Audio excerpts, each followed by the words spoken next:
香香，你怎么来了？打电话你也不接，只好本小姐亲自跑一趟。哦，我放静音了。有事吗？办业务啊？办什么业务啊？分手啊？分手？对，分手。你别开玩笑了，这么多人呢，咱们回去再说，明天。我都不怕丢人，你怕什么呀？不是，你别闹了，这都看着呢。我下班我去找你，怎么样？来都来了，就在这儿解决吧，就把我当成你客户了。你什么客户啊？你别耍性子了，乖啊！你好好的分什么手啊？这你好，我不好，你也知道的。我妈一直反对咱俩的事儿，当初是我好说歹说，我妈才决定给你3年的时间。让我说完。结果现在呢？你今年30，我28，别说是120平米的房子了，我连20平米的作坊我都没看见。车倒是买了，天天骑个电动车骑20公里，还招摇过市，你还真不嫌丢人。不是我那电动车好歹也是名牌啊！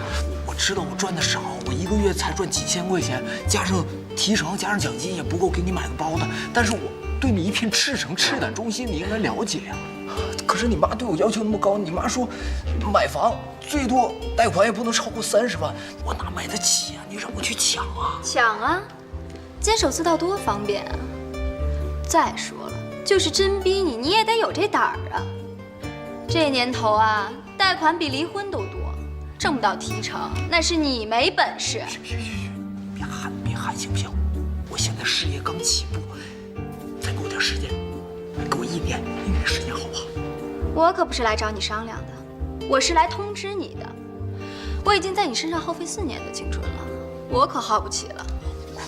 姑奶奶，我求求你了，行不行？你这样，我请个假，我跟经理请个假，一会儿我带你去逛街去，好不好？等我1分钟。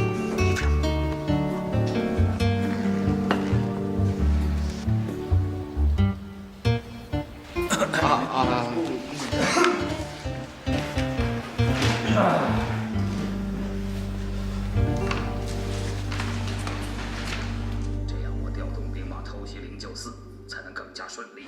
经理，干什么呢？你给我冒冒失失的，一点礼貌都没有。经理，我们家里边出点事儿，我想跟你请个假回家一下。你怎么总那么多事儿啊？30岁的人了，你工资不分呐？上班的时候就说上班的事儿，下班了以后再说家里的事儿，好不好？今年咱们分行的业务指标就你拖后腿。王子豪，我也不愿意总说你，我只希望上班的时候就要有个上班的样子，不要整天吊儿郎当的。你说你业务不行，人际关系你也搞不好，女同志也没有你这么面的。这是你的业绩，来，你看看你这什么业绩，你自己说。嗨，老大，我回头给你。你给我态度端正点。尤其是小姐，如果小姐要强行下牙的话，加以拖延，并马上通知省教组。是。这是你上周交给我的实行加薪报告。经理，我在信贷科都3年了，也应该加点薪吧？你还有脸跟我谈工资？那我上有老下有小的，我也得生活吧？我给你算笔账，1年365天，也就是52个星期，每周休息2天，还剩260天，每天66个小时没有工作，就要减薪。你1年只能做15天，还能现在我说你这种人就是社会的蛀虫。那我出去了。好，去吧，好好干，我还是看好你的。您好，您所拨打的电话已关机。Sorry, the subscriber you dialed is power off. 您好，您所拨打的电话已关机。Sorry, the subscriber you dialed is power off.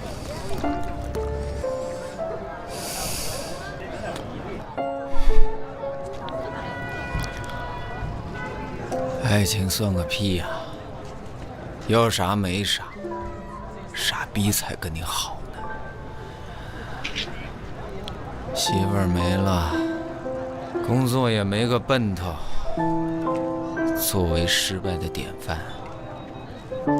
我他妈还真是成功啊！我现在一闭上眼就能想起自己漆黑一片的前途。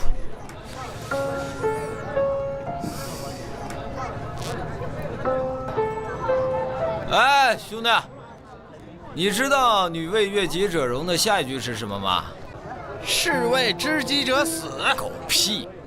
男为悦己者穷。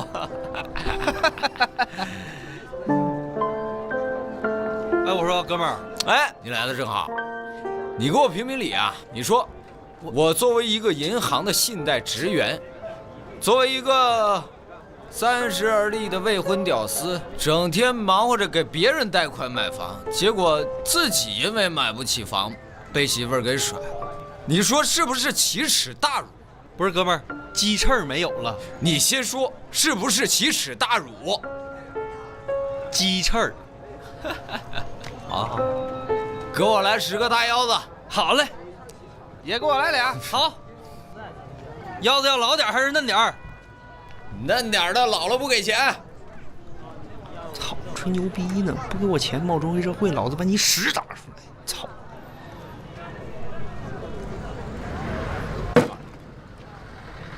老天爷饿不死瞎家巧。哎，哥们儿，你说我实在不行，就跟你一样弄个摊子在这卖烤串，行不行？我靠手艺挣钱。腰子，你还不给我上呢？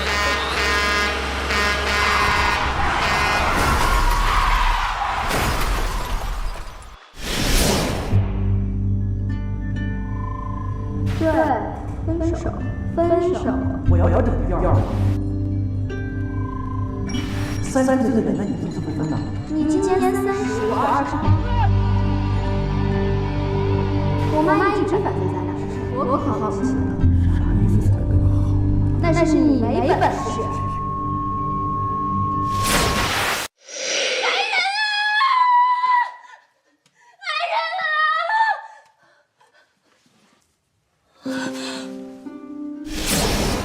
你今天就是说出大天去，我也不答应。我不管，我就是要纳妾。不行，除非我死了。你陈家区区药材商贾，身份低贱，能攀得上我王家那是三生有幸，还由得你来替我做主？你也不摸摸自己的良心。我陈家虽然卑微，可好歹也是你名门正娶的媳妇儿。当初老爷夫人尸骨为害，你拜完天地转身就去风流快活。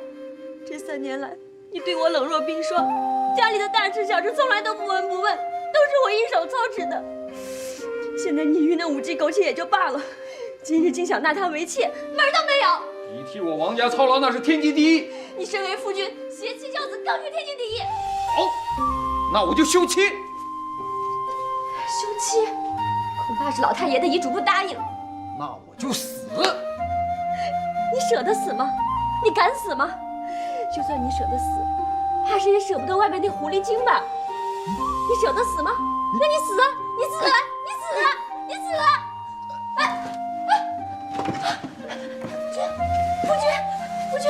夫君，就是真逼你，你也得有这胆儿啊！鸡翅没有了，鸡翅。爱情算个屁呀！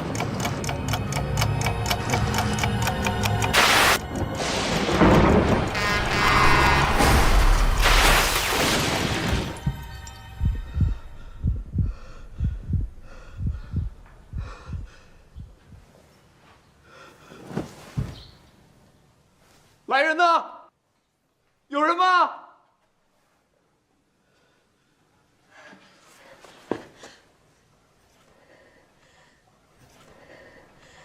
你是谁呀？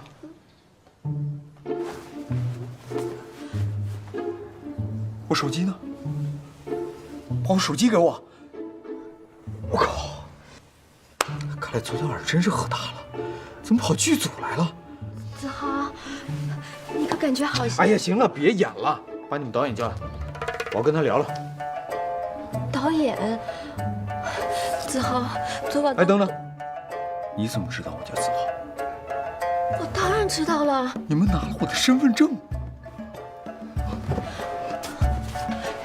等等，你们是怎么把我弄来的？你们有什么企图？你们是哪个单位的？有什么权利这么做？夫君，妾身是你的家人啊，你都不记得了吗？把衣服还我，还有我的手机，钱包我不要了，钱我也不要了。你总得把身份证给我吧？这说的都是什么呀？这衣服你不是穿在身上的吗？我想起来了，我被卡车撞了，我是不是死了呀？我还有一把老腰子呢。夫君，你是病了吗？你是不舒服啊？等等，谁是你夫君啊？我刚分手，哪来的媳妇儿？你说实话，你叫什么名字？到底有什么企图？夫君，你不记得妾身了吗？是你的发妻雪影啊！发妻雪影？你别哭了，别哭了。看来我是真记不起来了。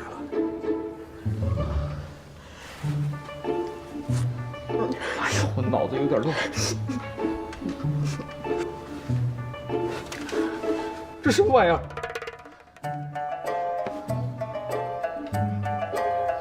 你能帮我好好回想回想吗？这是哪儿啊？这是侯爷府，是咱们家呀。家？就算是家，那咱们家住哪儿啊？夫君，你不会连这都想不起来了吧？咱们家在长安啊。长安？你为什么叫长安而不叫西安？难道你是大汉民族主义？好吧，最后一个问题，咱们这儿解放了，咱们家是不是地主啊？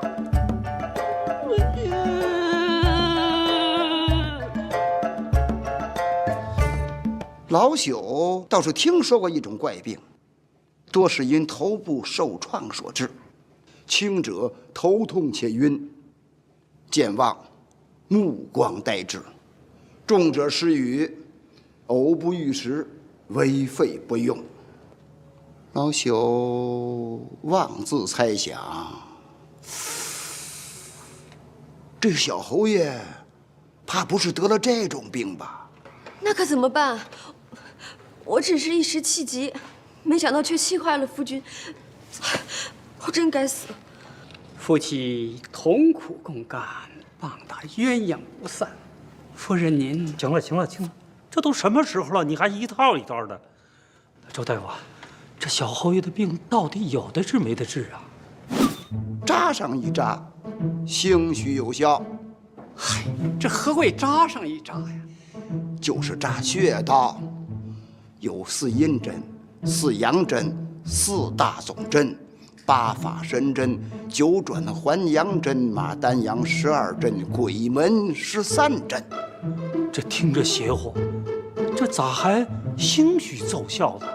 俗话说得好，扎一针胜过吃10副药，扎针拔罐，病好一半。那太好了，那快扎吧。且慢，俗话又说呀，宁开10副药，不动1分针。这到底扎还是不扎呀？不扎。我还是给小侯爷开10副药吧。夫人，药方在此。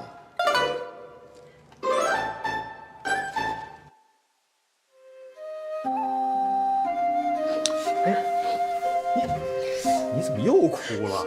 别哭了啊！再哭眼睛都肿了。我嫁到府上3年，哭了3年，夫君怎么从来没说过这样的体己话？不会是为了外面那个不三不四的狐狸精，昨天可以气得背过气，今日醒来又装失忆下妾身，现在又这样低三下四来求妾身吗？怎么被说中了？无话可说了吧？养，我可以叫你养吗？这次真的是你误了。不管以前我是个什么样的人，我真的已经失去记忆了。不管我以前做过什么对不起你的事儿，我真的都不记得了。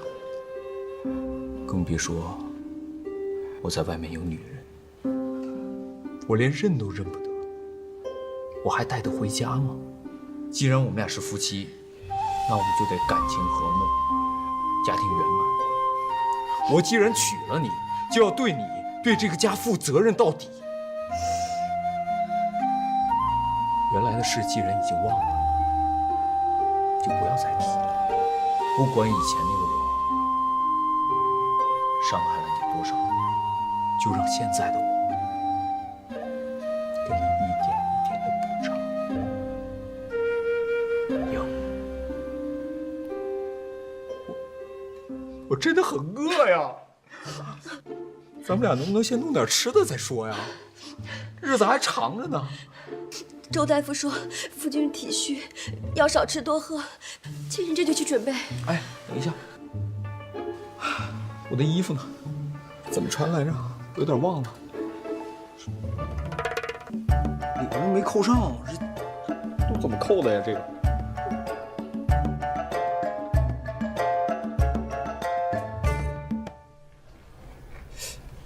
哎，这大户人家的饭菜跟电视上不太一样啊。那些整只猪、整只羊、烧鸡啊、生猛海鲜什么的都在哪儿呢？又不祭祖，哪来的猪羊？还殿试呢。夫君能考上个县试、府试，妾身就替夫人和老爷烧高香了。哎呀，算了，跟你们说话说不明白，先吃饭吧。吃完饭你带我在家里边转转，我好熟悉一下地形啊。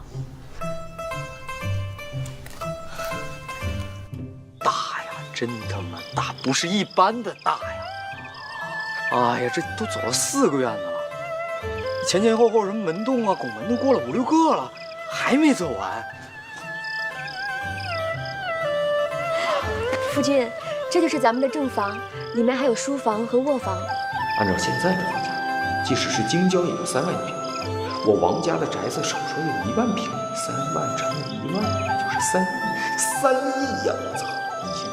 3亿的豪宅，重点是这间豪宅就他妈属于你。去他妈的乡下，老子才不稀罕你。前面就是花园，这大晚上的黑漆漆的，就别去了吧，妾身怪害怕的。怎么，这花园闹鬼了？啊！讨厌，吓得妾身脚软云云的。脚软云云？这都什么词儿啊？夫君。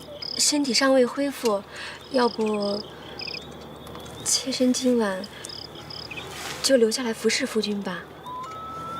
你平时都不跟我一起睡吗？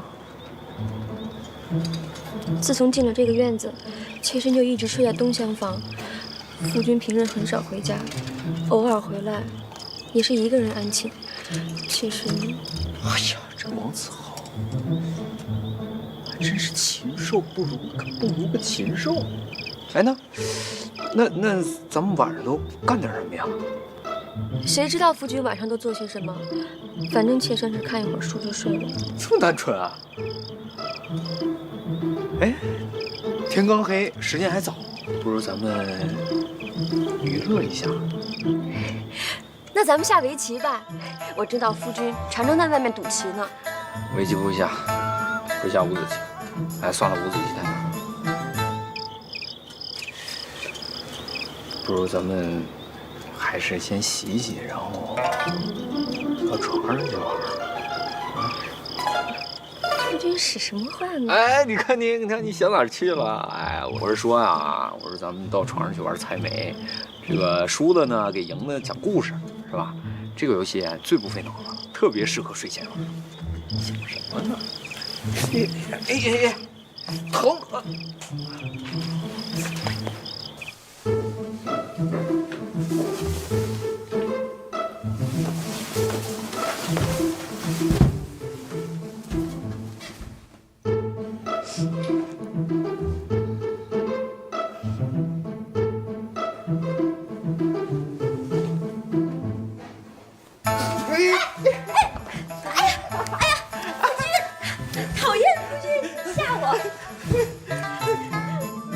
看来夫君真是失忆了，以前就从来不会这样对妾身。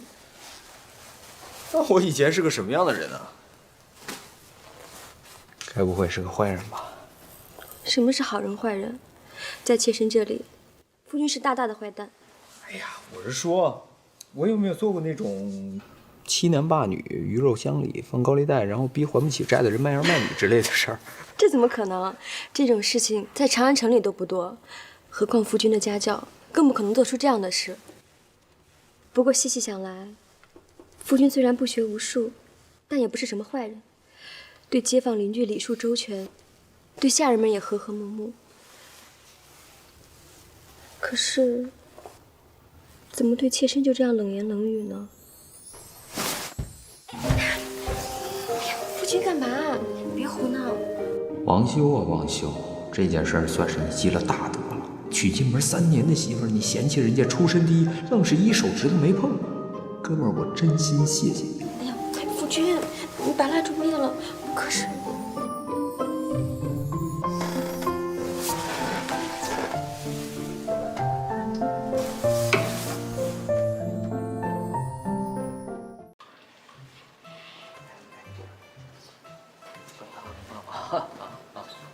好爷，来，夫君坐。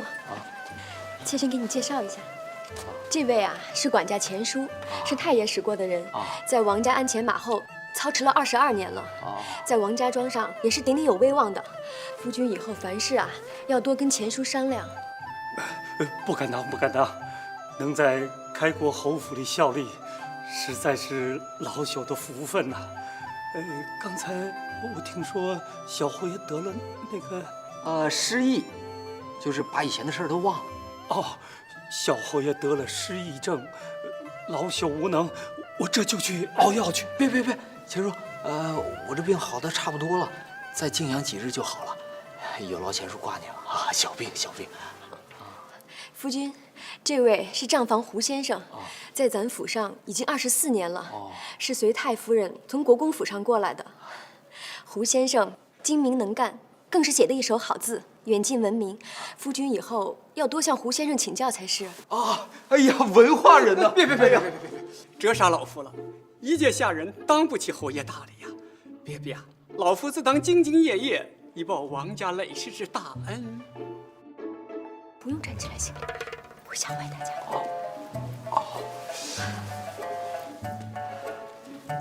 小侯爷，我是栓子，我是小蝶，那是二娘子。这胡子比胡让王还长啊！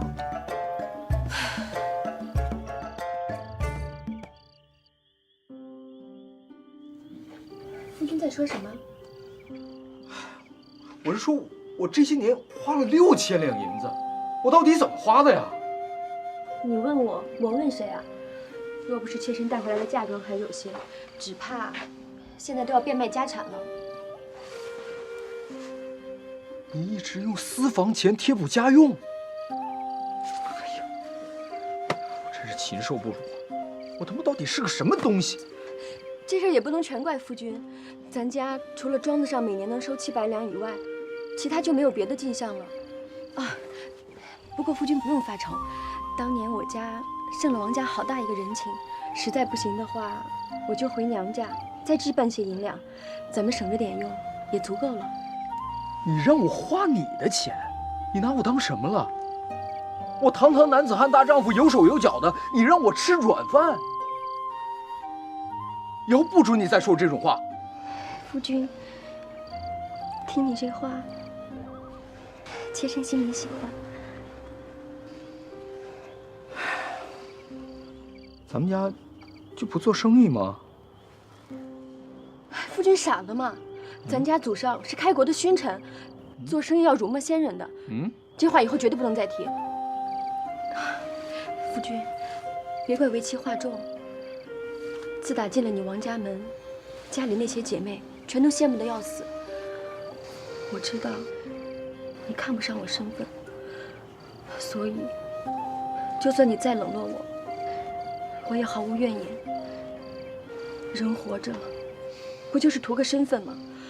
每次回娘家的时候，见到他们羡慕又嫉妒的眼光，在你这儿受的委屈，就全都消失了。夫君昨日又长了性子，妾身就再没有别的所求了。老天爷把所有的好的都给了我，我就算是死了，也心满意足了。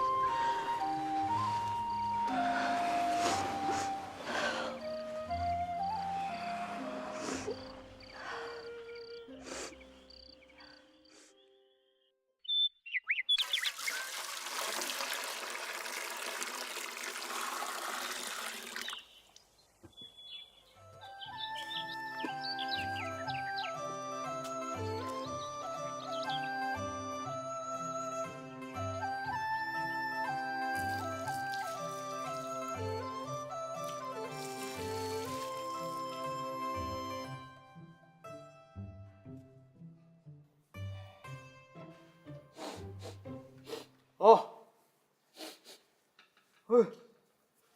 哎呀，臭了，都臭了。夫人你也臭了，多久没洗澡了？春种到夏收，洗了好几回了。春种到夏收，多少次梦回唐朝，如今他妈梦都碎了。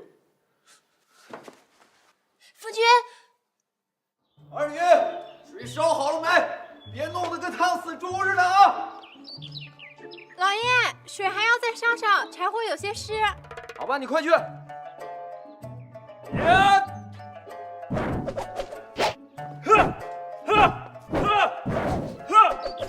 烧水啊，烧水！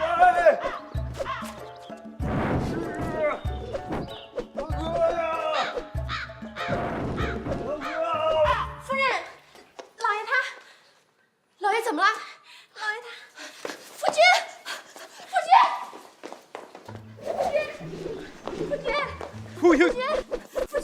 你怎么了，夫君？啊？怎么了？出什么事了？你怎么了？没事啊，我在晨练啊。晨练啊？晨练就是每日练习，能让身体健康，百病不侵啊。刚才二女来说你4阿姨正抽风呢，吓坏妾身了。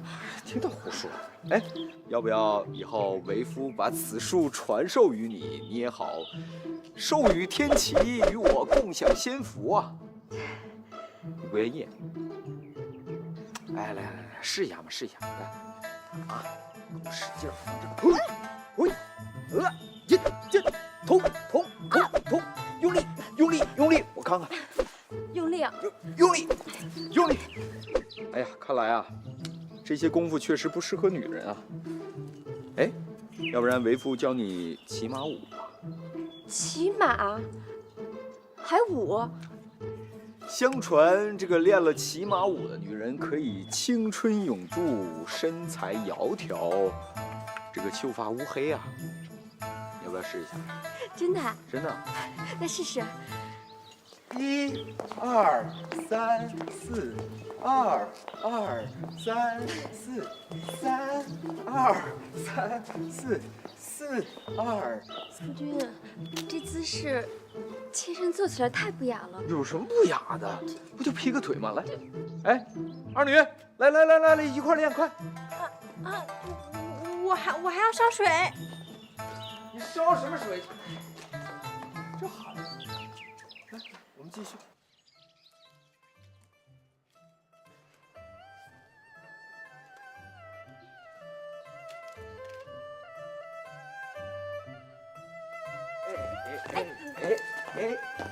走了，洗澡了。夫君先洗。夫人先洗。夫君最大，当然夫君先洗。夫人入排第2，那谁敢排第1呀？还是夫人先洗。妾身愿做夫君背后的女人，所以夫君先洗。那你还不听夫君的话？夫君，这件事恕妾身难以从命，夫君先洗。哎呀，废话，磨磨唧唧的，洗个澡嘛，走，一起洗。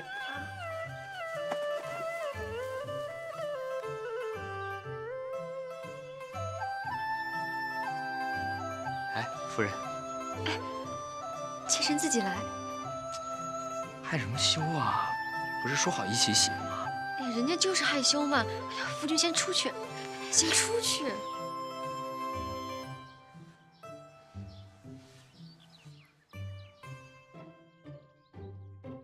带马，带马！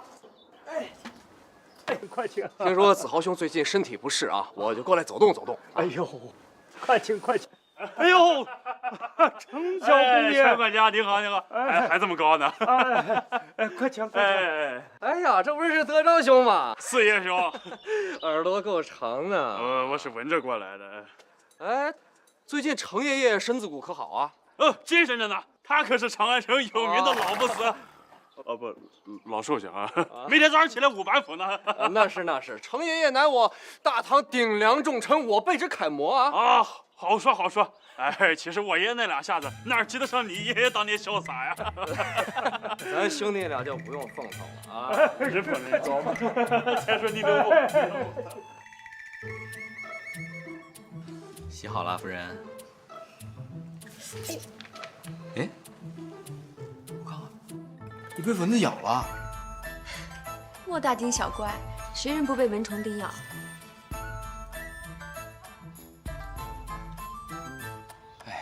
要是有瓶花露水就好了。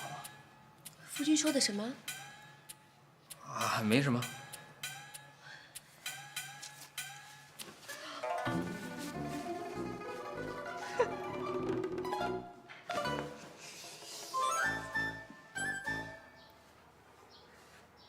夫人，秦小公爷和程小公爷来访了，还有云家老爷身体不适，也差人来了。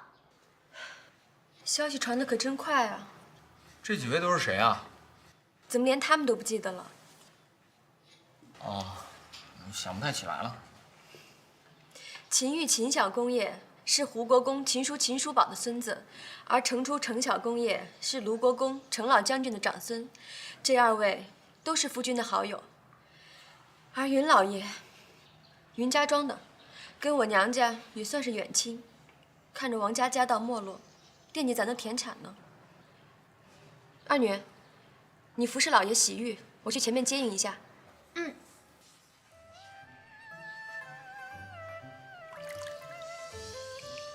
哎呀，看我这条美腿呀！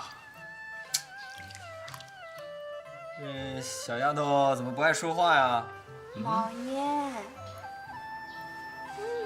妖精的。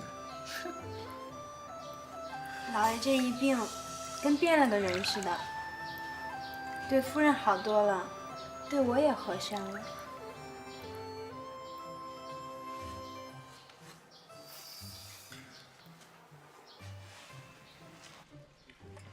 啊，请。里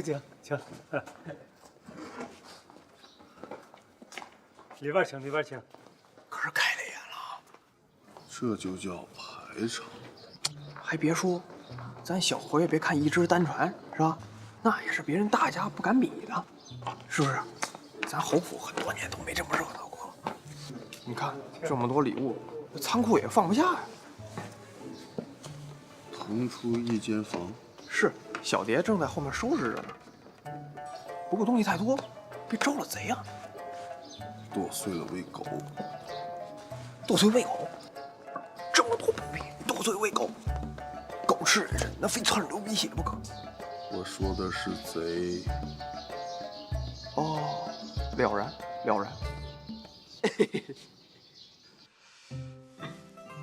哎呀，我这一头乌黑亮丽的秀发呀，只可惜连个洗发水也没有，真是洗不透，洗不爽啊！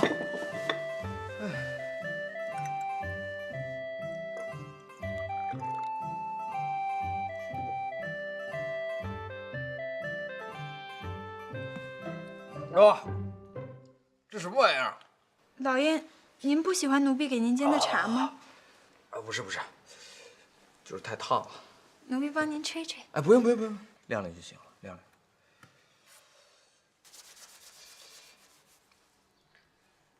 晾。这些都什么呀？煎茶的茶叶和香料。茶叶末、烟丝。上初中那会儿就一直想试试，要是拿茶叶末代替烟丝，卷个大烟泡，抽起来岂不是很爽？二女，你去拿一张宣纸来，然后把这些什么茶叶末啊这些东西都给我卷成一个毛笔状，好不好？老爷，你这是要做什么呀？哎，叫你去你就去，别问那么多了。去啊，还愣着干嘛？老爷，咱们府上没宣纸。什么？我堂堂侯府连张宣纸都没有？宣纸太贵了，平时府上也用不上。那破玩意儿能有多贵啊？回头备几刀啊！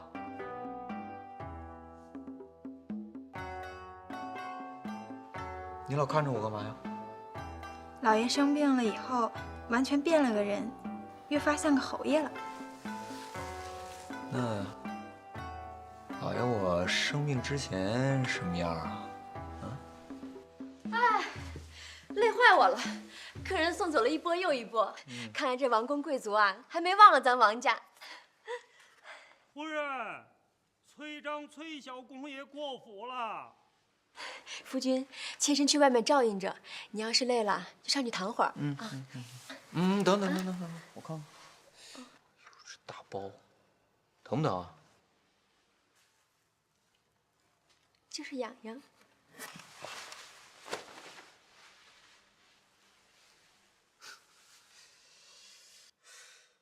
二女，哎呀，你能不能不要 biu 的一下就出现了，跟个魂儿似的？走，随我去书房，老爷我要写俩字儿。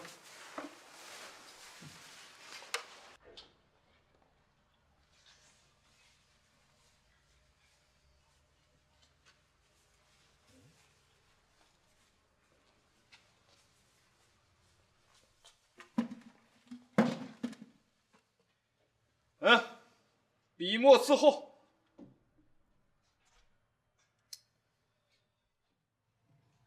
你识字吗？这丫头居然识字！你会唱歌吗？会跳舞吗？会弹琴吗？会跳骑马舞吗？你识字？会跳舞吗？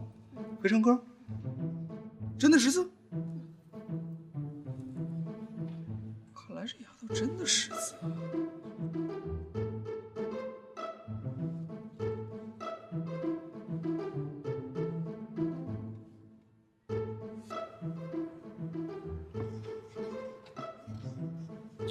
认识这两个字吗？黄牛，从左往右念。牛黄。哎，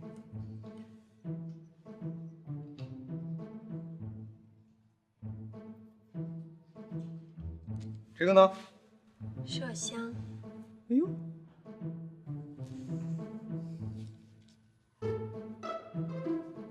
这个薄荷。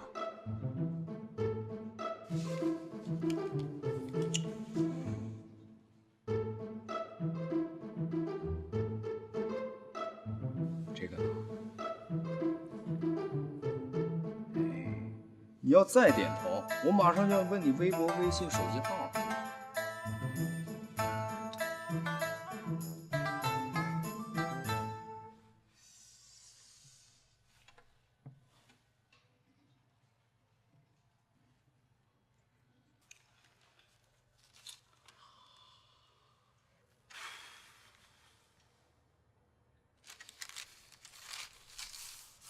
哎，家里有酒吗？给我拿一壶来。这丫头不多言不多语的，我喜欢。老爷，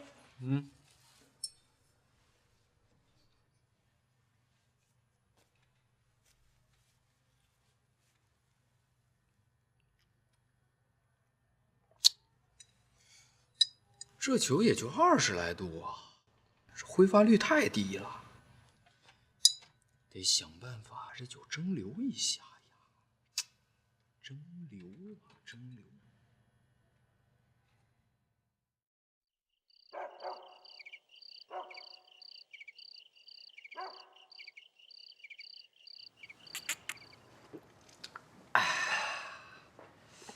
你说咱小侯爷这一病吧，还转了性子，变成了一个怪人。这脾性也变了。以前呢，小侯爷嫌弃夫人的出身，看不上眼。哎呀，从大婚到现在，还没碰过夫人呢。成天在外寻花问柳，还养了外宅。这下好了，这俩人还恩爱上了。这夫人呢，心也顺了，这面色也好了。我看呐，到明年这侯府要添人进口了。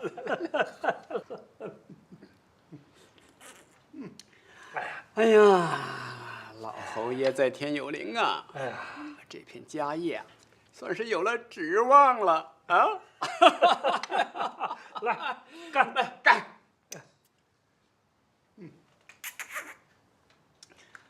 哎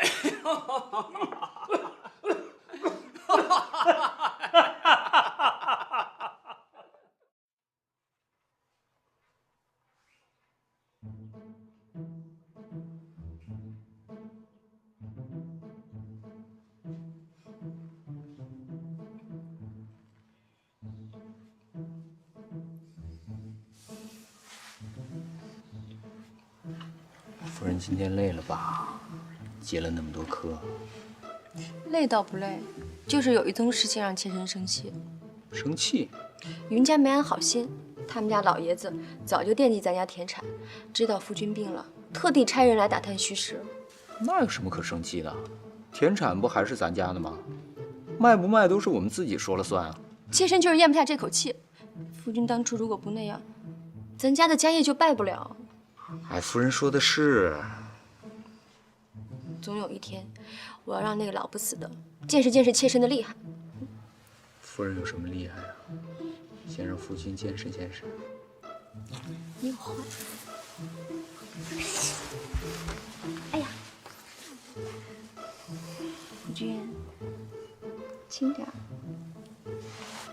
夫人，你想吗？有点想。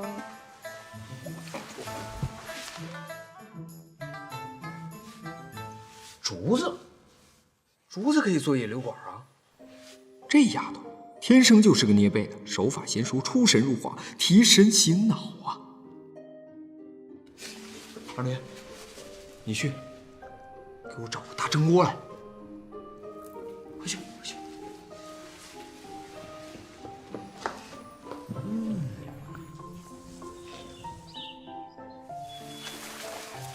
得，就是它了。引流管成了。来，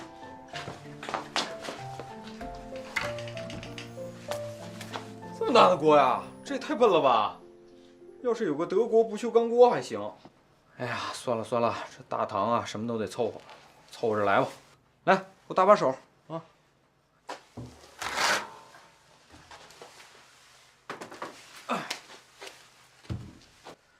别愣着了，快把酒倒进去，我要把这酒提纯。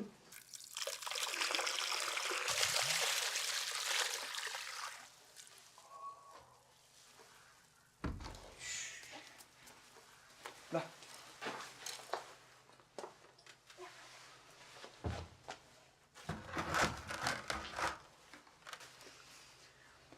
快去，把那16味药给我拿过来。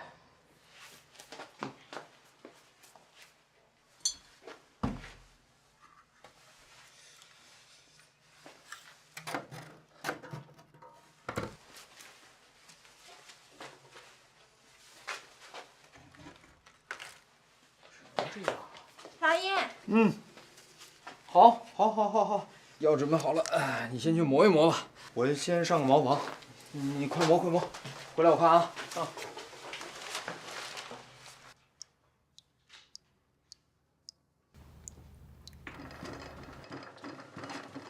蒸的怎么样了？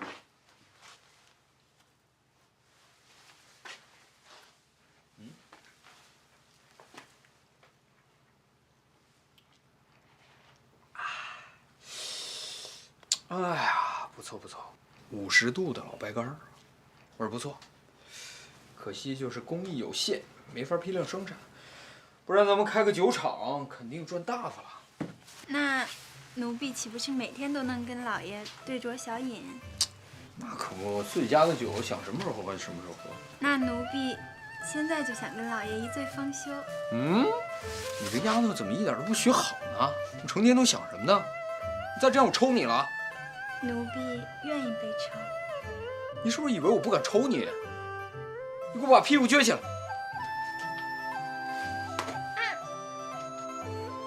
你下次这样我还抽你。奴婢愿意等着下次。你是不是气我是吧？你快一边去，一边去！我还有事要忙。这丫头，今年的雨水多，夏粮入仓之前要好好的晒一晒。哎，对，晒晒不长虫，晒晒更健康。俗话说得好，天上一连班，晒谷不用翻。如若每天晒，幸福咱长安。你怎么那么多废话呀？粮食先不晒。哦，云家庄的打发人来问转让田产的事儿，你去回个话，就说过些时日再说。行，但是钱叔，那个云家庄的嘴就是黄鼠狼的腚，他憋不出好屁来。这还用你说啊？赶紧去！哎，得，我这二脚一错蹬，操啦啦啦！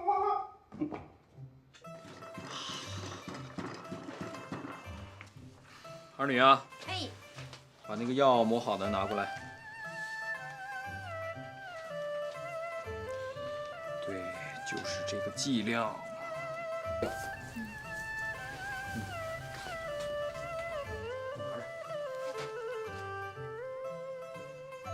咱们先试验一下。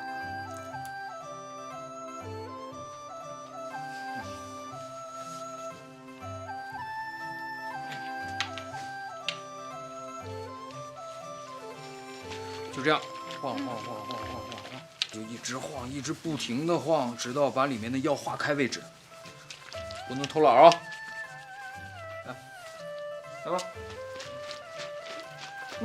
好，晃吧。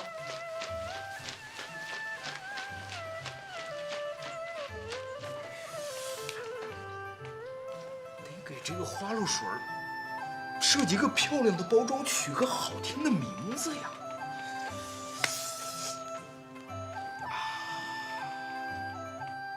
二女，哟，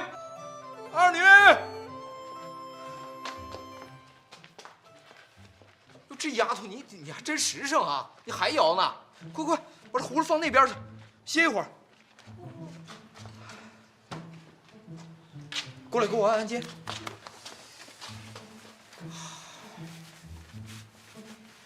怎么给她起个好听的名字？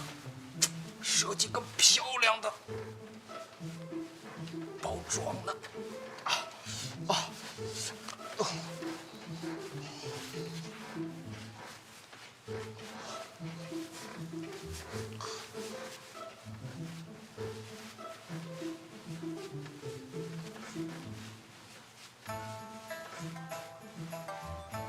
有了，就叫酒花玉露啊！通通用那一大扎的小葫芦装起来，再涂上颜色，有意境啊！太有意境了。谁怜芳醉酒，春露到秋风，思空暑，好诗句啊！就叫酒花玉露。这小丫头小手可真是神了，她这么一推一捏，我就思如泉涌，智慧百出啊！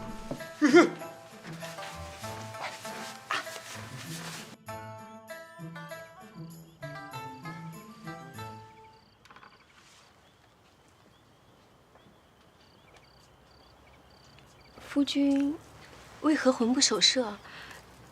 在想什么？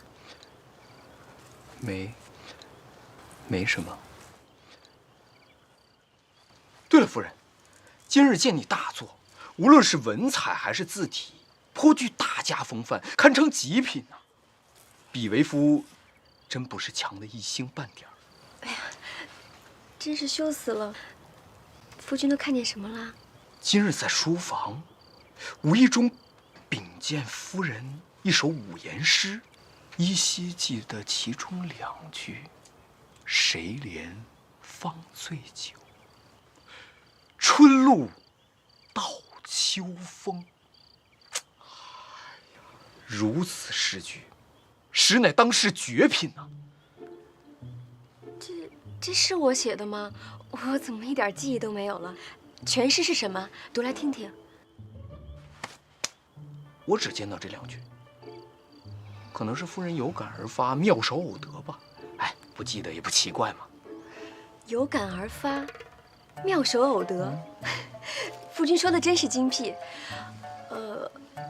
谁怜方醉酒，春露到秋风。这真是我写的吗？难道我也失忆了？二女，笔墨纸砚伺候。夫人，敬你一杯。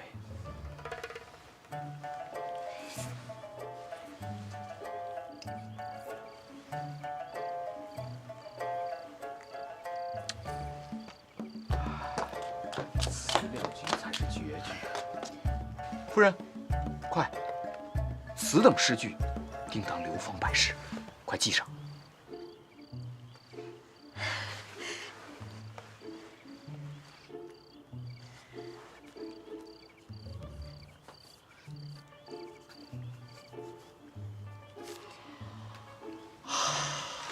夫人大才呀！只是这些年在家里受了不少委屈，能得如此贤妻，夫复何求啊？来，这一杯就当是为夫为这几年给你赔礼了。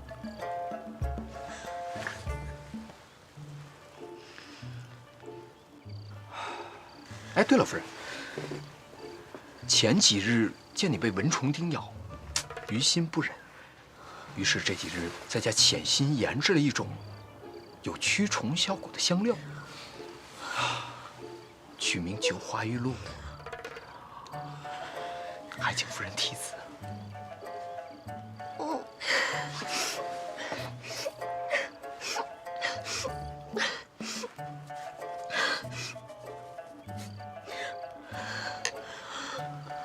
夫人，这天色也不早了，不如咱们回屋采梅吧。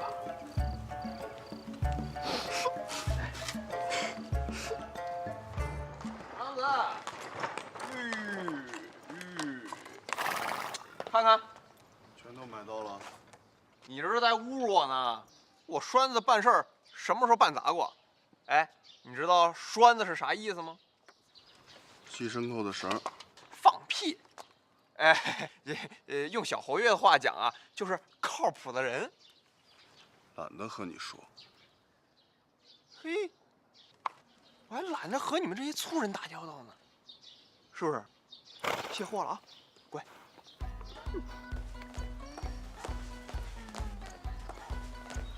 夫人，那葫芦都拉回来了。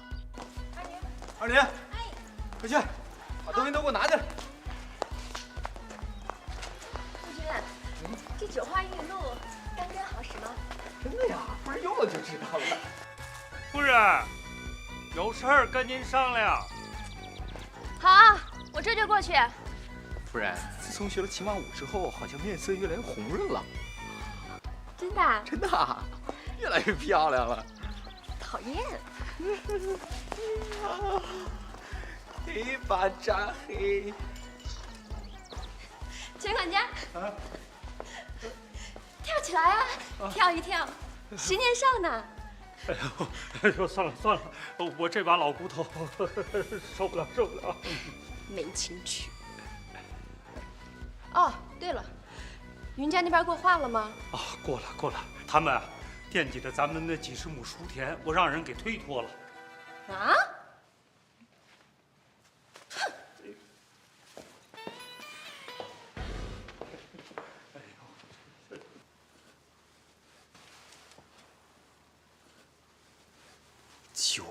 华玉露，太棒了！老爷，你还是个心巧的人呢。你喝酒了？酒好，诗好。就你不学好。快来，帮我把这些都装瓶啊！哎。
大功告成，来，拿着，这是给你的。哎呀，叫你拿着你就拿着，快点。这5瓶是不同的香味儿，擦在身上都能驱蚊止痒。去吧，把夫人给我叫来。哎，等，得了，我自己去吧。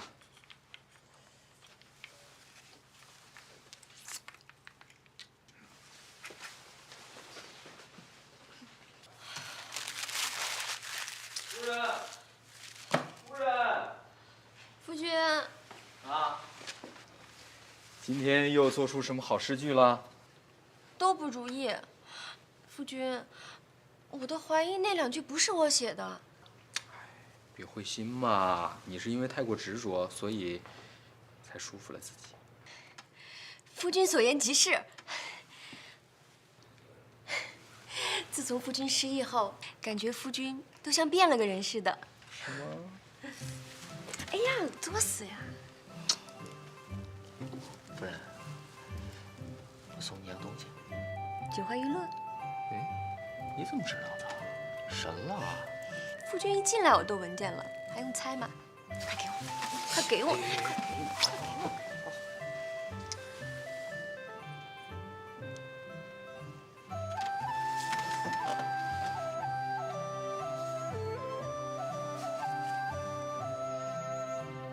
喜欢吗？这是那天晚上我写的字，还有这2句诗。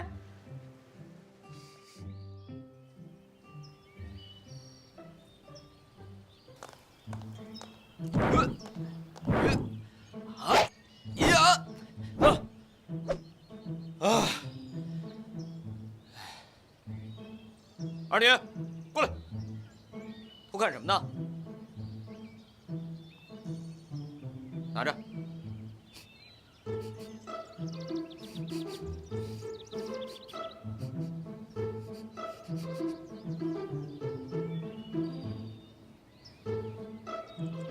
你抹了几种啊？5种你都擦了？你傻呀你！晚上去洗澡去啊！洗完澡之后只能擦1种。行，你现在就去吧。去呀，还愣着干嘛呀？去。这傻孩子。哎，跟二女干嘛呢？哎呀，夫人，这丫头片子擦那么多九花玉露，弄得呛人。我教她怎么用的。就像夫君昨晚教妾身那样吗？哎呀，夫人，你想多了。二女还是个孩子呢，这些日子辛苦她了。要是没有她的话，九花玉露也不可能研制的这么快啊。是该给人家奖励的时候了，我就给了她几瓶，没多少。是，夫君做的玩意儿，愿意给谁就给谁，犯不上跟妾身说。唉，14岁也不小了，妾身这几日正发愁是不是该给二女找个婆家呢？啊？夫君倒是给了个好借口。别呀，你这不是难为我吗？别因为这点小事害了人家姑娘啊！这你也得问问人家自己的意见呀。给她找婆家就是把她给害了，那我父亲岂不是把我也给害了？让二女自己找婆家，那我算什么呀？那夫人，你误会了，真的不关二女的事儿。这个东西是我为你专门研究的，只是擦起来有些不同的学问，每个人擦起来都有不同的味道。它用了之后，我们以后再配置也好用啊。夫人，我真的是为你着想，你要相信我。 5个，选哪个呢？排排坐，吃果果，你一个，我一个，宝宝不再留一个。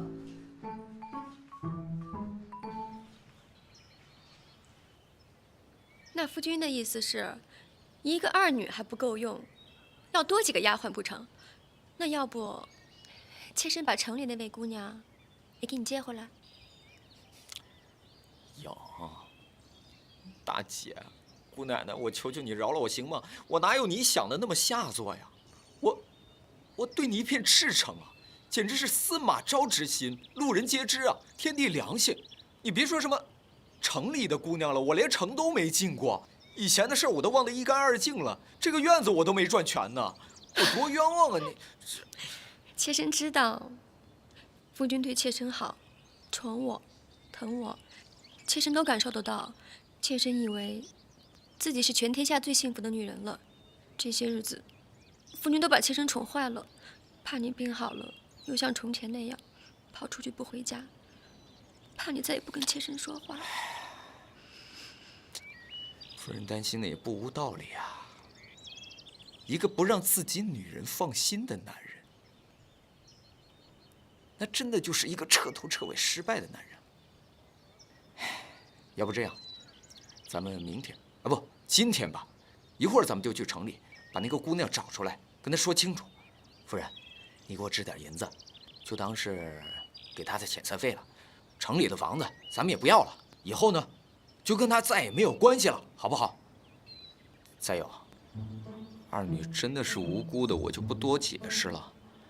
但是夫人，你要真觉得她的存在不影响到咱们俩夫妻感情的话， 那就给他找个好人家了吧，也别说咱们家亏待了他，是不是？以后呢，咱们家里边就找几个小老太太来伺候，年轻的姑娘就不让她来了。再有呢，别再有了，听得让人瘆得慌。这要让别人听见，还不笑话死妾身了？今天的事儿，实在是妾身无理取闹来着，夫君别往心里去。 至于外面的那位马，咱王家也得给他个说法，不是？这事儿啊，夫君不适合亲自去，就交给妾身来办吧。总之啊，妾身一定让他满意就是。太好了，夫人。还有啊，二女的事儿，夫君也不用操心了。这丫头是我过门时的陪嫁，跟着咱俩一起拜过天地的，也算是咱王家的人。妾身是看夫君失意，欺负你来着。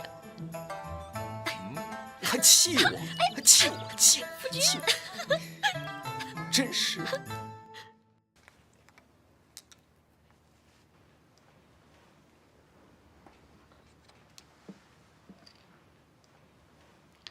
夫君，前些日子来探望咱的那些大人们家里，咱们得一一去拜会了。正好啊，我正想去看一看传说中的长安城呢。可是回什么礼好呢？ 别人可都是拿着重礼来的，这送轻了不合适，重了又肉痛。那还不简单，就九花一路啊！不行，这些都是我的。还有，夫君以后要是给别的女人送什么东西，必须得先经过妾身，不然妾身让她好看。哎呀，好，好，好，这批都给你，回头我再做一批，留着送礼的。再把你那几首诗也烧在这葫芦上，也给他们看看。 我夫人多有文采，给我长长脸。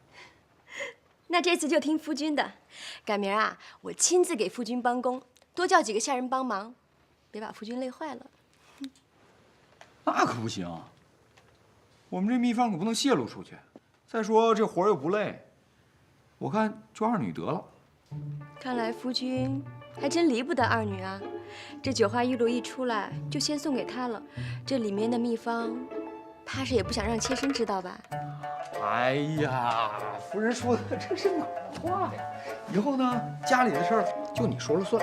这个方子呢，夫人就好好收着。以后夫人一句话，我就鞍前马后，鞠躬尽瘁，死而后已，好不好？夫君的秘方刀法是越发威猛了。别动！此处剑气未消，非常危险，还是等我去找你吧。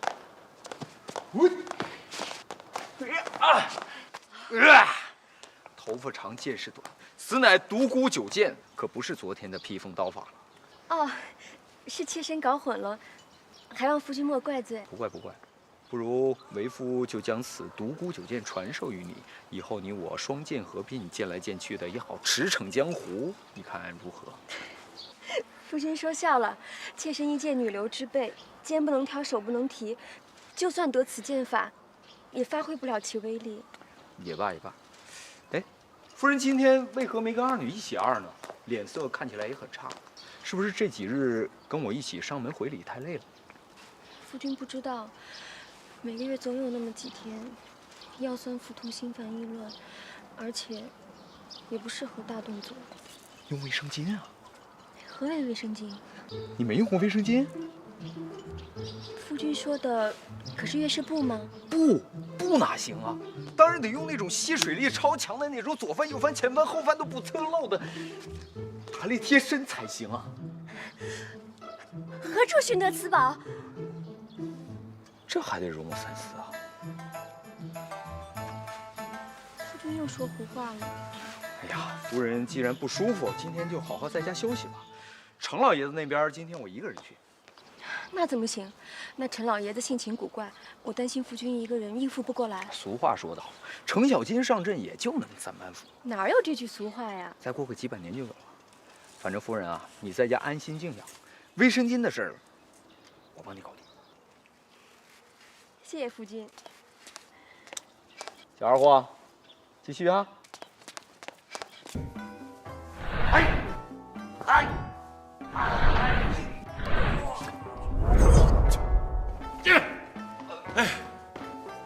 刚才我给你练的是9937路开山大斧。程爷爷真是老当益壮，这个斧锋威猛，技艺精湛啊，高，实在是高。子豪果然内行，看出我五斧的精妙之处了。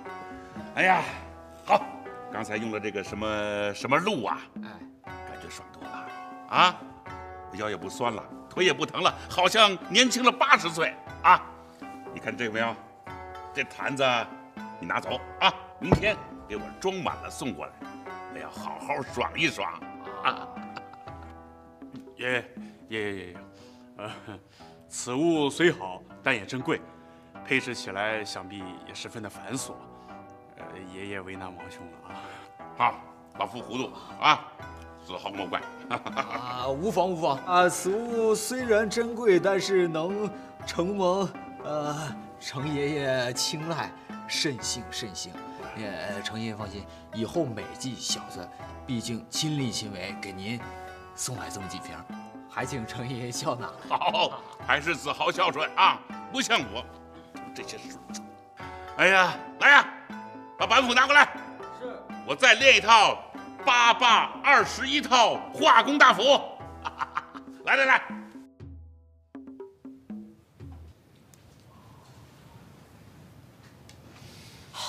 哎呀，真香，香，真实在是香。见识了吧？啊，这可是从极西之国传来的东西。好东西啊！这卢公程老爷子都知道吧？知道。 70岁高龄的老爷子，就用了一滴，就一滴，您猜怎么着？愣是把那100多斤的大斧子刷了整整1夜呀！一大早跟没事人似的，能吗？不可能！你看，不信吧？不信，连我他妈都不信，这可是真事儿。还有，我父亲终日为国操劳啊，身体是每况愈下，我这当儿子的看着心疼啊。昨日，我将这九花玉露献于我的父亲大人，我父亲不知用法，多涂了几滴，哪成想啊，一夜没睡呀，这洋洋洒洒写了将近100万字的文章啊！哇！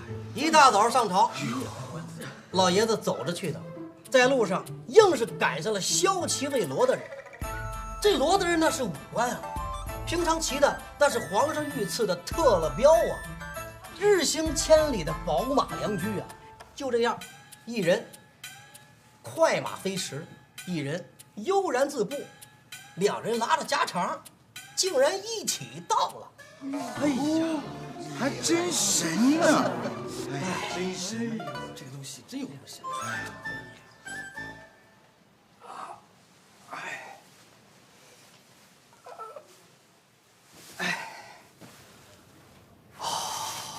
忙活了这些天，终于把礼给回完了。今天真是难得的清闲呐！这不是往脸上抹硫酸吗？甭说是古代，就是现代的化妆品，也是花钱买糊饼啊。哎，我不是跟你说过吗？别老往脸上抹那些胭脂粉黛的，抹多了会毁容的。夫君，妾身今日要参加离间侯夫人的品诗会，夫君就迁就一下嘛。你昨天不是参加了吗？昨天是齐郡主举办的，和今日不同。那你今天又不陪我呀？我还想进城逛逛呢。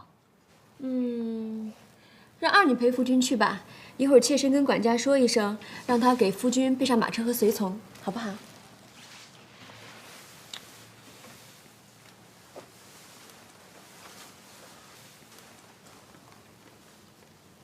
那你就不怕我跟二女背着你那个啥？妾身早知道夫君想了，夫君和二女那个可要偷偷的，妾身假装不知道，不妨事儿。陈雪影女士，你这样很奇怪，我非常不习惯，好吧？夫君，妾身屡屡收到邀请，都是夫君的功劳。以前啊，妾身因为出身的原因，都不敢跟那些有身份的女眷在一起，甚至想都不敢想。可如今，都是因为九花玉露，各种聚会，妾身都无暇分身了。那我可真跟二女去了。不过你真得听我的，这些东西少往脸上抹。你说你年纪轻轻、漂亮佳佳的，不用这些东西照样好看。夫君对妾身最好了。这几日啊，妾身才知道那些个女眷啊，别看表面风光，其实没几个幸福的。那些公爷侯爷，哪个不是妻妾舞女成群？像夫君这样对妾身宠爱的，真是少之又少。夫君，以前是妾身不懂事儿，太糊涂了。妾身以后一定改掉嫉妒的毛病。妾身知道夫君喜欢二女，所以今日夫君就跟二女单独在一起，让妾身适应适应。夫君意下如何？有这么适应的吗？你说你才跟那帮女人在一块儿多少天呢，就学坏了？你再这么说话，小心我抓了你出不了门。夫君饶命，妾身再也不敢了。妖精，白天就放过你，晚上我再收拾你。赶紧收拾，收拾完吃早饭。我先走了。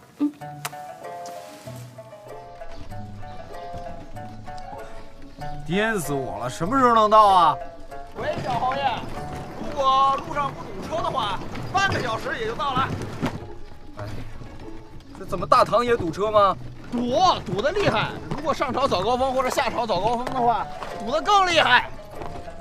你这马车减震系统也不过关啊！小侯爷，您坐稳啊！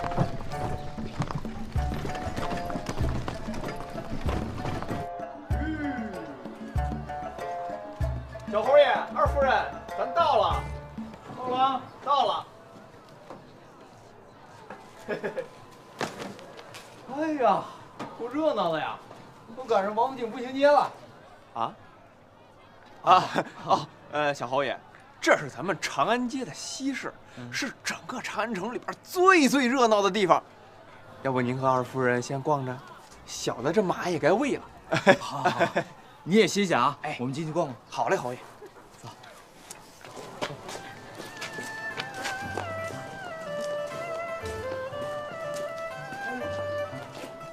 要斯文。老爷累不累？我来提嘛。哎，那怎么行？那不成了虐童了吗？奴婢愿意被虐。胡闹，胡说八道。哎，一会儿帮我想着，买一些上好的宣纸，还有上好的丝绸，还有叫什么来着？软麻布。啊，对对，软麻布。老爷，你要这些是干嘛呀？别问那么多了，总之是为了造福女性，造福你。啊？造福我？好了好了，不说了，我快饿死了，快走，快走。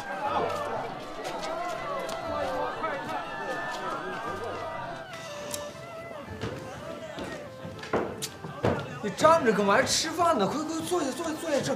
这不是家里边，哪有这么豪兄？哎，这位仁兄是叫我吗？子豪兄，才不到2月你就把我给忘了。哎呀，不敢不敢。小弟我之前得了一场大病，现在这个记忆力不太好。哦，坐下说嘛，坐下说。好。你是欠我银子还没还吧？子豪兄说笑了，我是张胜啊。你长安城的邻居，子豪兄都忘了？失敬，张兄，我这个记忆恢复的不行。哦，我还是没想起来我的什么邻居？你张兄家住何处啊？看来子豪兄真是失忆了，难怪。你上月初离家，一直未归，您夫人非常着急呀。夫人，这位姑娘是？我给你介绍一下啊，这位是贱内。不才失礼了。拜见嫂夫人。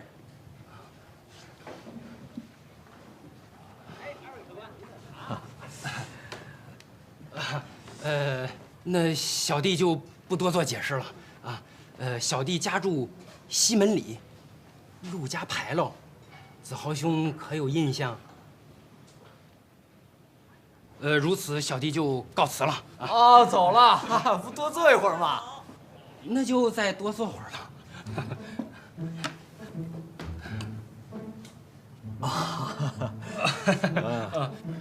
子豪兄在城里有处宅子，可还记得？就在小弟隔壁。你宅里的夫人和我张胜的妻子是闺中好友，如今你一去不回，你这夫人非常着急，于是托我呢到处打听。哎呀，张兄，你看外边的太阳多大呀！哎呀，晒得人们好幸福啊！对，子豪兄不说，我还没有发现，这个太阳晒得真的是好幸福啊！啊，阳光明媚，还飘着几片鹅毛大雪。哎，张兄，哎，快吃菜！哎，吃菜！夫君，要不然咱们去看看那位姐姐吧。菊花一路呢。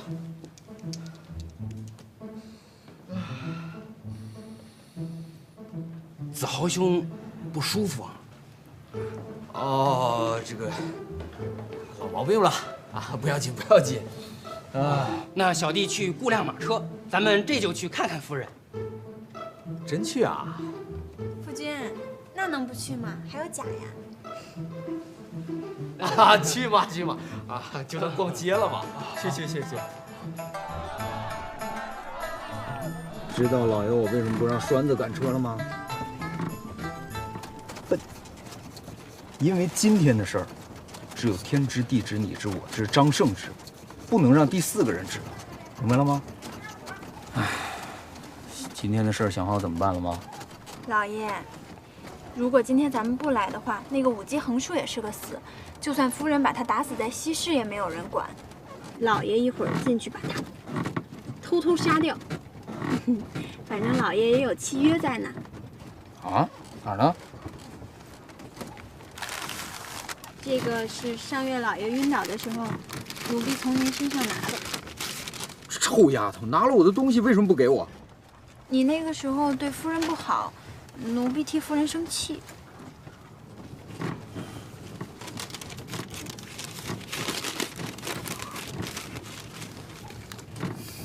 拼了！好，二李，一会儿你直接打车回家，告诉夫人派人来接我。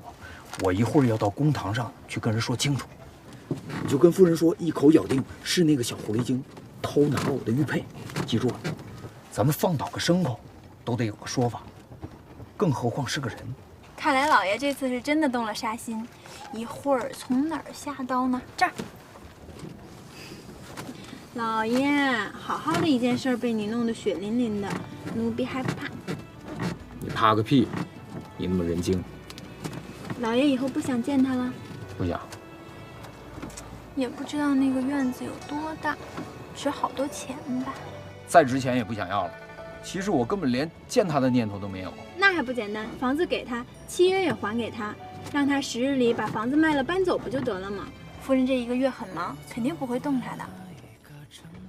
我就是怕他不同意呀。老爷，你当人人都跟您一样啊？您从小就高高在上，您怎么会知道下人的想法？一个舞姬根本算不上人，下人还有个人字。今天您把卖身契还给他，他就可以堂堂正正的当个人了，去官府上填个户籍，体会做人的甜蜜与辛酸。唉，想不到这古代女子如此守信，想想当今这儿哪儿这么容易就给打发了？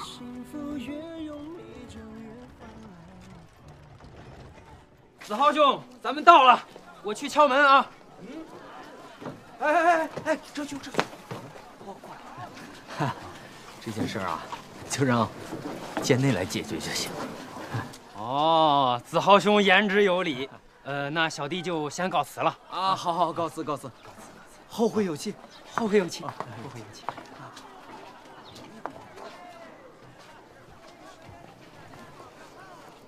这次就让你替老爷我解决这件事了。从现在起，你就是王夫人。去吧。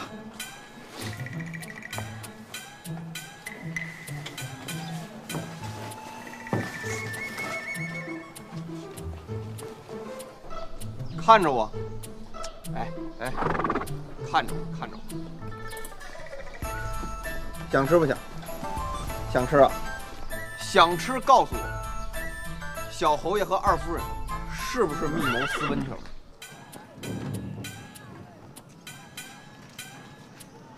姐姐，别送了，这天色也不早了，快回去收拾东西吧。夫人，您的大恩大德，小女子没齿难忘。夫人您放心，我一定尽快搬走。快回去吧。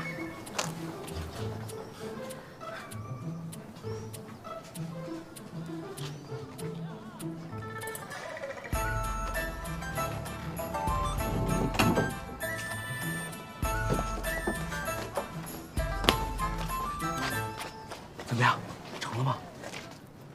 真的？哎呀，太好了，这事终于解决了。